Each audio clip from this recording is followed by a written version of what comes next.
Hi everybody. After yesterday, I just wanted to come back and give some immediate feedback to parent concerns from our video. Today I want to talk to you about having a family growth mindset.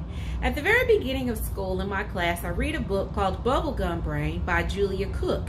And in this book, there are two characters. There's Bubblegum Brain, who feels like he can accomplish anything that's set out before him. And then there's Brick Brain, that kind of has a fixed mindset and believes that things are the way they are and there's no other way to do them, and that there are some things that he can't accomplish. And as a family on this virtual journey, we don't want you to have a brick brain. We want you to be bubblegum brained. We want you to feel like there is nothing that your family can accomplish. So first of all, I want to talk to you today about your scholar's learning level.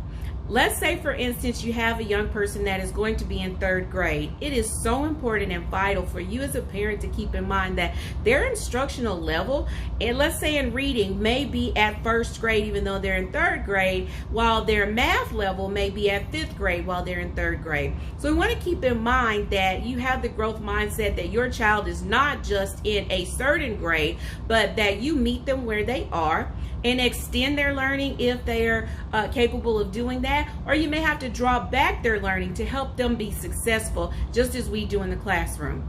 Secondly, we also want you to understand that we know that you went to school and you were just fine, you turned out just fine, you learned it your way, but today we're teaching a much different way. And you have to keep in mind that at some point, your scholar will be back in the classroom with their peers. They will be state assessed, or they will have to meet academic criteria for their school district. So we want you to keep in mind that as we are sending home learning strategies and that they are incorporated into your daily schedule, and you don't just say, well, I learned it this way, I turned out just fine, and we're going to do it this way.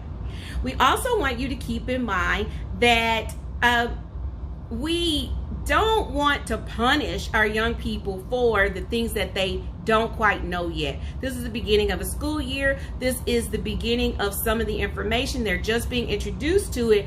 And so we want you to make sure that they're not being punished for things that they don't know or for the way that they learn. And sometimes just saying, let me just sit here until you get it, will turn that student against what they're actually trying to learn. So you may have to revisit some things on another day or figure out another way, because all students learn differently. So we would like for you to try to teach your scholar based on their learning style.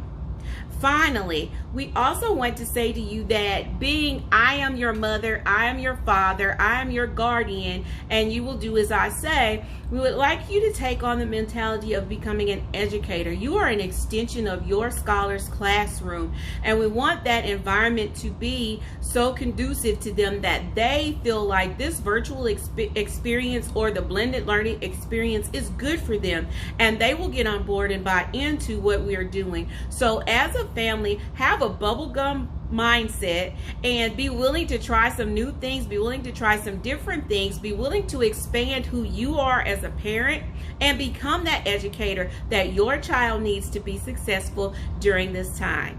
So I hope that I helped some people today with this video as you create your workspace and you feel like it doesn't take all that. It does take all that and then some. It just depends on how your scholar learns. So if you need any more additional help with this, please let me know, inbox me, and I'll be glad to come back with more videos. Thank you.